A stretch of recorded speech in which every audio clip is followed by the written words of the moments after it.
about you, but I am always looking for that super yummy, super easy to make appetizer anytime, but especially at the holidays.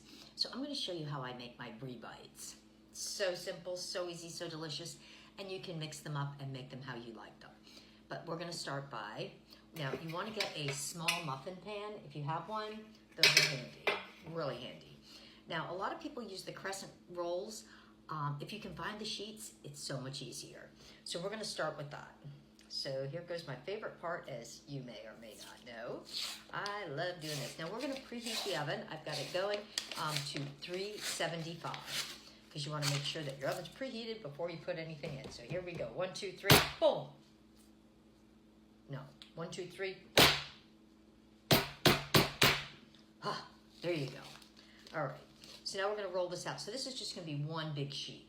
Makes things easier. There we go. So roll out your crescent sheet, and you're going to cut about 1-inch squares.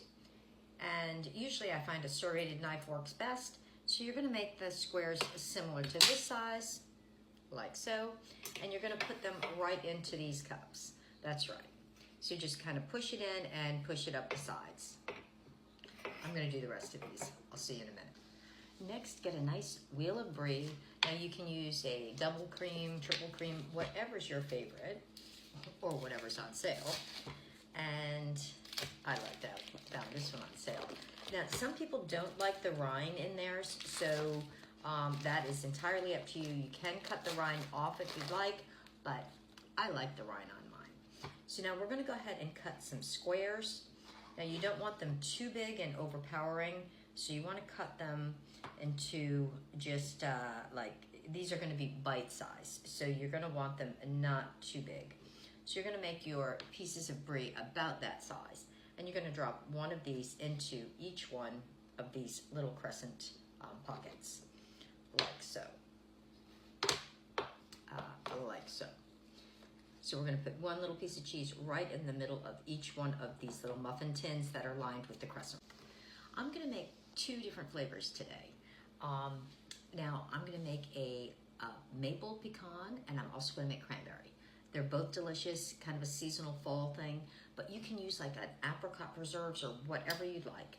So I'm going to start, I'm going to make half and half on the tray. So you want to use some chopped pecans, and just put a little bit in each one. You don't want to overpower it, maybe just like 2 or 3 little pieces of pecan into each one.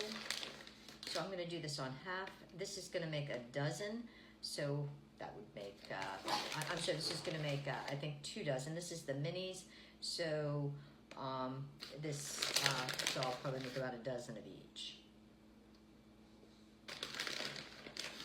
Okay, we got the pecans on. Now the pecans, and now I'm just going to add a little bit of maple syrup to each one. Just a little drizzle. Oh, Tatum's saying, ooh, I want some of that. She likes cheese. You don't want to put too much. Just a little drizzle just for the flavor. You don't want it to make like a big sticky mess. And now for the other half of the tray. Now you can make your own cranberry relish to do this, or jam. I'm just using a can of the whole cranberry sauce, just to make things go quicker and easier.